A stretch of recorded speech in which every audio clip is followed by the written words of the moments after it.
السلام علیکم۔ بیان ہدایت ہب میں خوش آمدید۔ آنکھیں بند کریں، سوچئے، آپ تنہا دریا کے کنارے بیٹھے ہیں، ہر لہر کچھ کہہ رہی ہے، اب دل سے سنیں علامہ اجمل رضا قادری صاحب کا بیان، ہو سکتا ہے یہ آپ کی زندگی بدل دے۔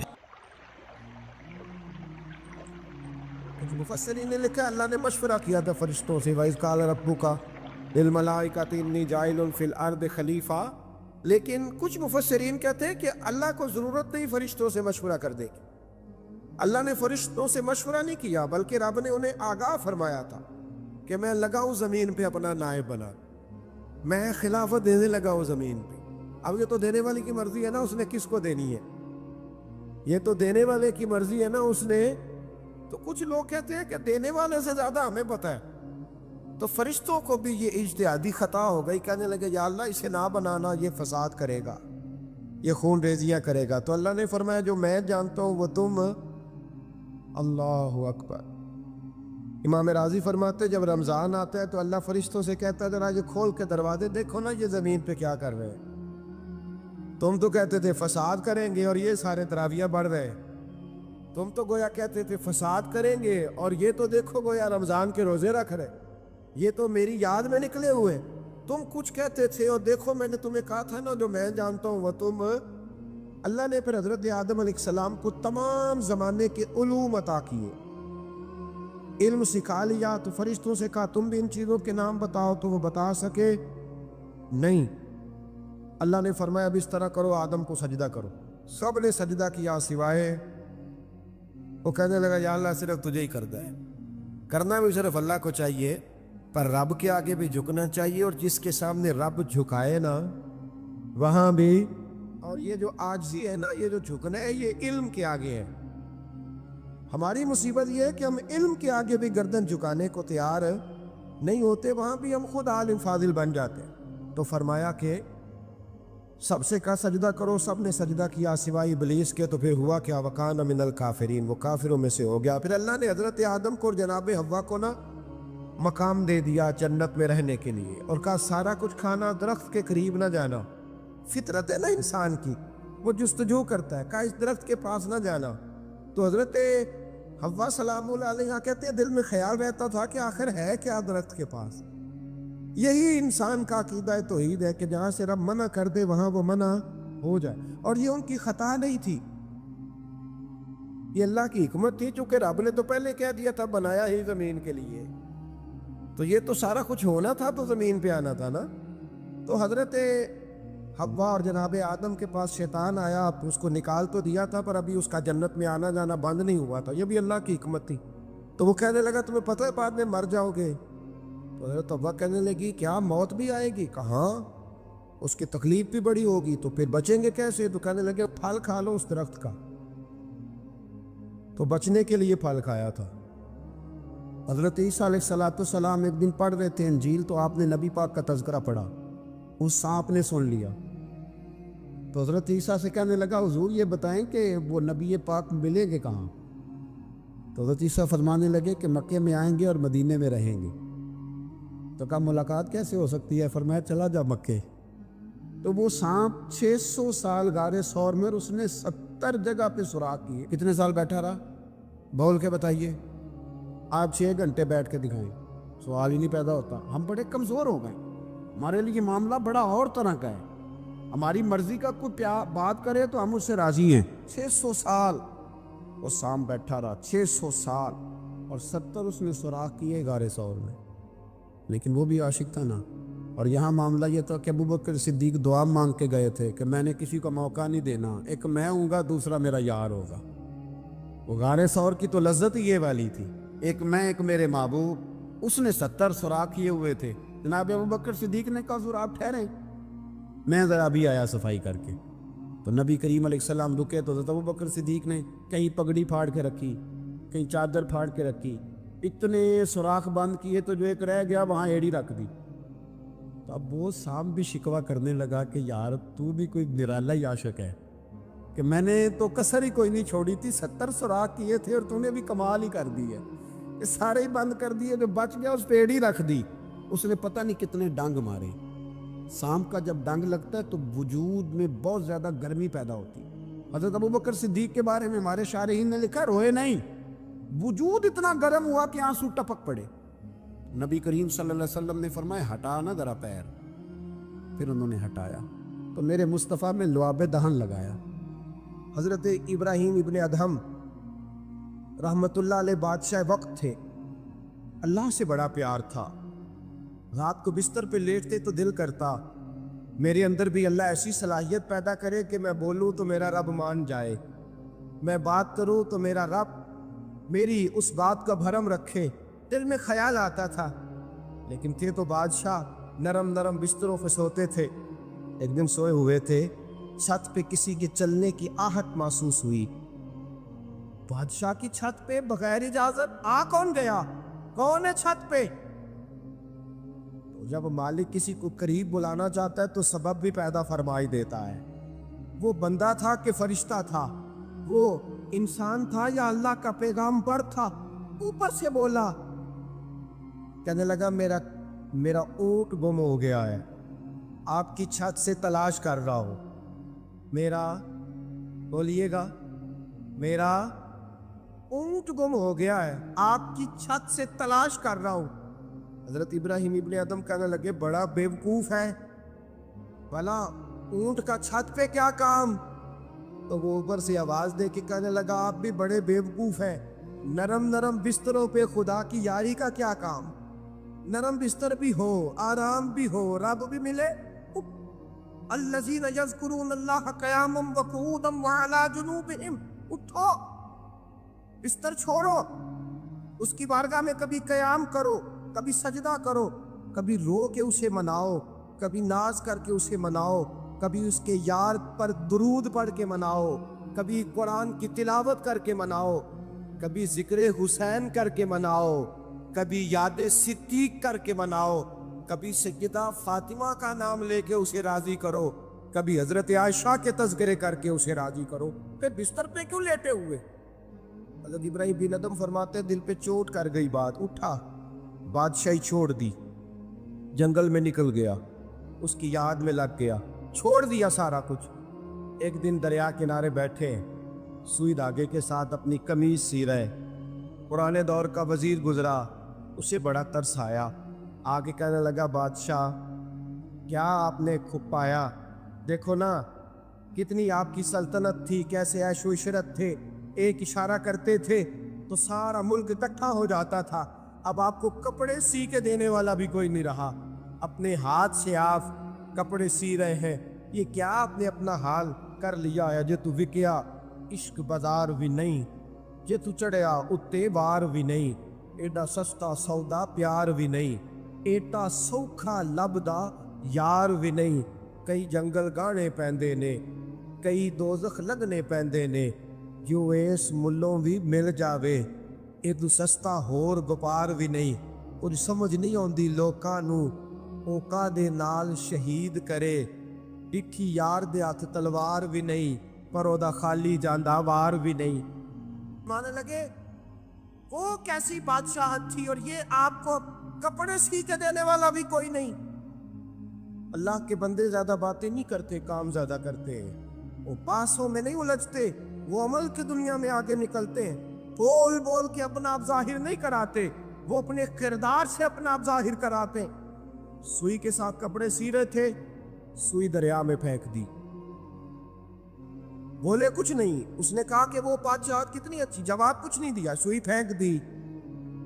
اب دیکھا وزیر کی طرف نگاہ اٹھا کے، اب دوبارہ کہنے لگے مچھلیوں میری سوئی تو واپس کرو، مچھلیوں میری سوئی تو واپس کرو۔ ہر مچھلی اپنے منہ میں سونے کی سوئی لے کے برآمد ہو گئی، فرمانے لگے سونا تو چھوڑ آیا ہوں، مجھے میرے والی چاہیے، اس کو تو چھوڑ آیا ہوں، پھر مجھے وہی لا کے دکھاتی ہو، چھوڑ آیا ہوں میں، مجھے سونے کی ہاتھ میرے والی سوئی لاؤ۔ ایک مچھلی سوئی لے کے آئی، حضرت ابراہیم بن ادہم سوئی پکڑی، پھر سے کپڑے سینے لگے، ایک جملہ جواب میں، اس وزیر کی اتنی لمبی چوڑی تکڑی اور ایک جملہ جواب میں، یوں نگاہ اٹھائی، فرمانے لگے وہ حکومت اچھی تھی یا یہ حکومت اچھی ہے؟ وہ حکومت اچھی تھی یا یہ حکومت اچھی ہے؟ پتہ اس کا اثر کیا ہوتا ہے؟ کردار دکھانے کا، کردار دکھانے کا، خدا کی محبت دکھانے کا۔ حضرت ابراہیم بن ادم فرمانے لگے اس وقت تو دنیا میری ڈر کے بعد مانتی تھی، اب اللہ سے پیار کیا ہے تو اللہ نے ساری مخلوق کے دلوں میں میری محبت پیدا فرما دی۔ اب لوگ مجھ سے محبت کرتے ہیں اس لیے کہ میں نے اللہ سے پیار کیا ہے، اس نے سارے میرے فرما بردار بنا دیے ہیں۔ پتہ اس کا اثر کیا ہوتا ہے؟ وزیر نے کیا کیا، گھوڑے سے اترا اور ساتھ جو نوکر تھا اس کو کہنے لگا یہ گھوڑا واپس محل میں لے جاؤ، مجھے بھی وہ والی بادشاہی نہیں چاہیے، یہ والی بادشاہی چاہیے، میں بھی یہ والی بات۔ میرے عزیز تو کہاں کھویا پھرتا ہے؟ حضرت جابر بن عبداللہ رضی اللہ تعالی عنہ، بخاری مسلم ہے، کہتے ہیں جب خندق کی جنگ ہو رہی تھی نا، غربت بڑی تھی، قحط بڑا تھا، صحابہ پریشان تھے، دو دو تین تین پتھر پیٹ پہ باندھے ہوئے۔ میں حضور کو دیکھ کے گھر آیا تو زوجہ سے کہا بھلی مانس کچھ ہے کھانے کی؟ کہنے لگی تھوڑے سے جوں ہیں۔ تو میں نے کہا پیسوں کی تو کتنی روٹیاں بنے گی؟ کہنے لگی 2-3، 4 بن جائیں گی۔ کہنے لگے سالن؟ تو زوجہ کہنے لگی اگر وہ بکری کا بچہ ذبح کرو تو 3-4 بندوں کا سالن بھی بن جائے گا۔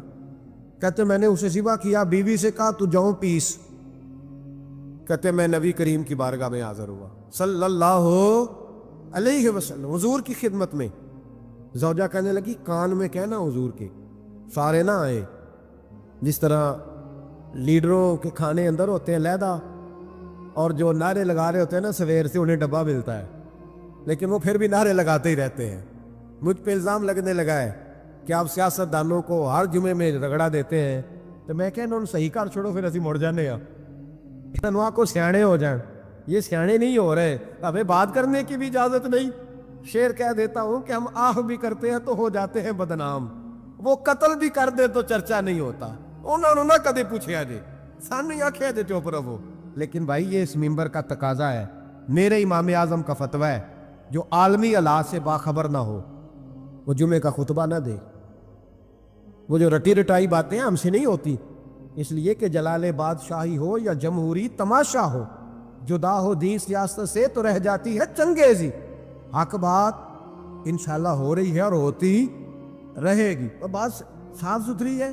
اگر کوئی بات ایسی ہوگی تو وہ بات اگر غوث پاک اپنے خطبہ جمعہ کے اندر کہہ سکتے ہیں کہ میں ظالموں کو حکمران نہیں بننے دوں گا، تو ہم تو ان کے نوکر ہیں نا، پھر ہم قادری کیسے ہوئے اگر غوث پاک کے طریقے پہ عمل ہی نہ کریں تو۔ اس لیے مہربانی کرے ہمیں کوئی شخص ایسا مشورہ نہ دے، بلکہ کئی دفعہ ظلم ہوتا ہے، جب کوئی مشورہ دیتا ہے تو عورتیں تو انہوں دل کرتا ہے۔ اس لیے مہربانی کرے ایسی کوئی مشاورت نہ کرے، بالکل جو غلط بات کرے گا اس پہ ہم بولیں گے، اور آہستہ آہستہ نہیں، کھل کھلا کے بولیں گے، بالکل بولیں گے۔ اس لیے کہ اللہ نے زبان دی ہے، وہ کسی وڈیرے کے قدموں میں بیٹھنے کے لیے نہیں دی، وہ رسول اللہ کے ترانے پڑھنے کے لیے دی ہے۔ ترانے پڑھنے، اگر حضرت بلال رسیوں میں بند ہو کے اور ابو لہب اور عتبہ اتیبہ اور عبداللہ بن جدان اور امیہ بن خلف جیسے لوگوں کے بیچ کھڑے ہو کے کہہ سکتے ہیں نہیں بات جو سچی ہے وہ کی جائے گی، تو ہم ممبر رسول پہ بیٹھ کے نہیں کہہ سکتے؟ اپنے بھی خفا مجھ سے ہے، بیگانے بھی ناخوش، میں زہر حلال کو کبھی کہہ نہ سکا کن، میں کہتا ہوں وہی بات سمجھتا ہوں جسے حق نے ابلائے مسجد ہوں میں توحید کا فرزند۔ اس لیے کوئی شخص اس نہ سمجھے، ہاں یہ بات علیحدہ ہے کہ ہمارا سیاسی ایجنڈا کوئی نہیں، ہمارا ایجنڈا رسول اللہ کی نوکری ہے صلی اللہ علیہ۔ سیاسی ایجنڈا کوئی نہیں، اللہ کے وقت کی محبت تو سیاست کا چلن چھوڑ دیا، ہم اگر عشق نہ کرتے تو حکومت کرتے، وہ بات علیحدہ ہے۔ بہرحال عام دام پر سر مطلب، حضرت جابر ابن عبداللہ رضی اللہ تعالیٰ عنہ کہتے ہیں زوجہ نے کہا کان میں کیا نام، میں نے کان میں جا کے کہا حضور 2-4 بندوں کی روٹی ہے، آ جائیں کھانا کھا لیں۔ وہ والا رنگ نہیں تھا نا کہ لیڈروں کا کھانا اور کارکنوں کا کھانا چلو اور گل کر لینے، پیران دی یخنی تے روٹیاں پہ ہو کے کہندے حضرت جی بیمار نے تے مرید لنگر کھانے دے شفا ہے، تے میں کہا تو بھی کھا مار تینوں بھی شفا ہو جائے گی، تو اپنے لیے تے چوری پکائی اندر۔ یہ رنگ وہاں نہیں تھا۔ میرے نبی پاک سید عالم صلی اللہ تعالیٰ علیہ وسلم کے کان میں کہا حضور 4-5 بندوں کی روٹی ہے۔ حضور باہر نکلے خندق سے، باہر نکل کے فرمایا چلو بھائی سارے، جابر نے کھانا پکایا ہمارا، حضرت جابر کہتے ہیں میں نے دوڑ لگائی، گھر آ گیا اور میں نے کہا تجھے تیری مار ہوئے، حضور تو 1000 سے زیادہ بندہ لے کے آ رہے. تو کہتی تو نے کہا نہیں تھا نبی پاک سے 4-5 بندوں کا ہے. حضرت جابر کی زوجہ کا عقیدہ سنو. کہنے لگے میں نے تو کان میں کہا تھا، دوسرے نے سنا بھی نہیں، وہ تو حضور نے کہا سارے چلو. تو کہتے ہیں زوجہ مجھے تسلی دینے لگی، کہنے لگی بس پھر جو نبی آ رہے ہیں وہ انتظام بھی کرائیں گے، جو آ رہے ہیں وہ انتظام بھی کرائیں گے. کیا کہا مولانا حسن رضا نے؟ قلم توڑ دیے. کہنے لگے آج جو عیب کسی پر نہیں کھلنے دیتے، آج جو عیب کسی پر نہیں کھلنے دیتے، ارے کب وہ چاہیں گے میری حشر میں رسوائی ہو. دل میں ہو یاد تیری کوچائے تنہائی ہو، پھر تو خلوت میں عجب انجمن آرائی ہو. کہتے حضور آئے 1000 سے زیادہ کا لشکر لے کے اور مجھے فرمانے لگے روٹیاں نہ پکانا، پہلے آٹا میرے پاس لاؤ، اور چولہے سے کھانا نہ اتارنا، مجھے لے جاؤ. کہتے میں نے سالن بھی پیش کیا، روٹیاں بھی.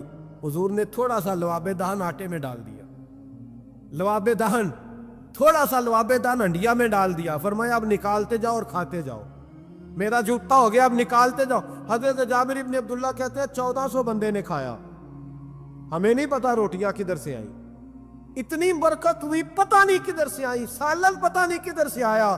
کہتے ہیں سارے سیر ہو کے کھا لیا. تو فرمایا چلو بھی جاؤ جا کے کام کرو. مجھے فرمانے لگے اب تو بھی کھا، آ جا بچے بھی بلا. کہتے سب نے کھایا. حضور اٹھ کے جانے لگے تو فرمایا ذرا روٹیاں دیکھ، پہلے زیادہ تھی کہ اب زیادہ ہے، ذرا دیکھنا سالن پہلے زیادہ تھا کہ اب زیادہ ہے. تو میں نے کہا نہیں حضور پہلے سے زیادہ ہے، میرے محبوب کے تبرک میں اتنی برکت ہے. تو حضور کے وجود سے جو چیز لگ جائے تو اسے قیمتی نہیں سمجھتا. کہاں بیٹھ کے دین پڑھا ہے؟ یا ہمیں سمجھا لے یا پھر ہم تجھے سمجھائیں. صحیح تینوں سمجھائیے تو صحیح کر کے سمجھائیے.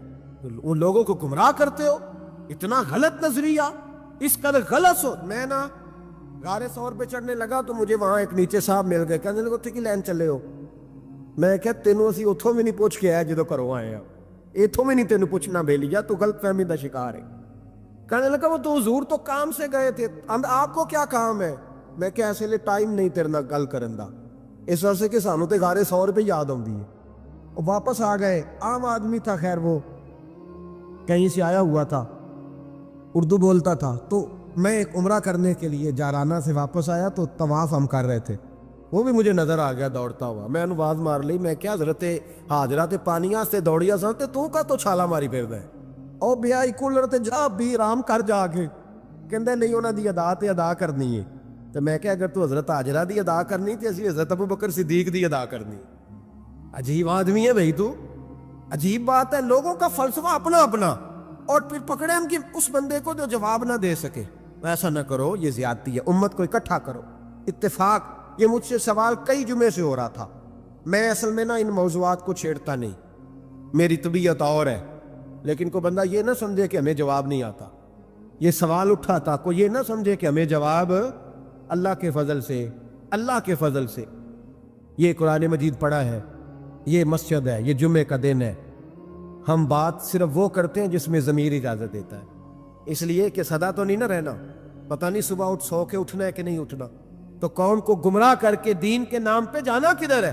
اس لیے بھائی خیال ہوتا ہے کہ تم لوگوں کو خراب نہ کرو. ہم تو چاہتے ہو امت اکٹھی ہو جائے، لیکن یہ ظلم کرتے ہو، جب چھیڑو گے کسی کو تو پھر تو اس کا حق بنتا ہے نا وہ بولے. پھر چھیڑا جاتا ہے. تھوڑے دن ہوئے حضرت علیمہ سعدیہ کا سارا گھر گرا دیا، بلڈوزر چلا دیا. کہنے لگے یہاں لوگ آتے ہیں تو شرک ہوتا ہے. اور میں نے کہا جہاں اللہ کریم نے توحید پھیلانے کے لیے رسول کو بھیجا، 4 سال جہاں نبی پاک رہے، وہاں کیسے شرک ہو سکتا ہے؟ کس طرح کی تو بات کرتا ہے. بہرحال جہاں میرے نبی پاک بیٹھ جائیں وہ جگہ برکت والی ہو جاتی. اس جگہ کو چومنا مسلمان کا ایمان ہے، اس جگہ پہ سجدہ کرنا مسلمان کا ایمان ہے، اس جگہ بیٹھ کے تبرک حاصل کرنا یہ مسلمان کا. میں تو پہلی دفعہ ریاض الجنت میں داخل ہوا تو میرے ساتھی کہنے لگے کیا ہوا؟ میں کہا ادھر آؤ، لوکاں نو اگے جا کے ملنی، سانو ایتھے ہی لب گئی جے روضہ تم من ریاض الجنہ. بار حدیث لکھی ہے، حضور نے فرمایا جو یہاں آ گیا وہ جنت میں آ گیا. یہ ہے عرض جنت، یہ طیبہ کی زمین ہے، جنت بھی یہی، مال کے جنت بھی یہی ہے. ایک بات اور کرنی ہے، بڑی ضروری ہے، میری بھی اور آپ کی بھی ذمہ داری ہے، اس کو بھی ضرور کرنا چاہتا ہوں. سن لیں، محمود غزنوی نا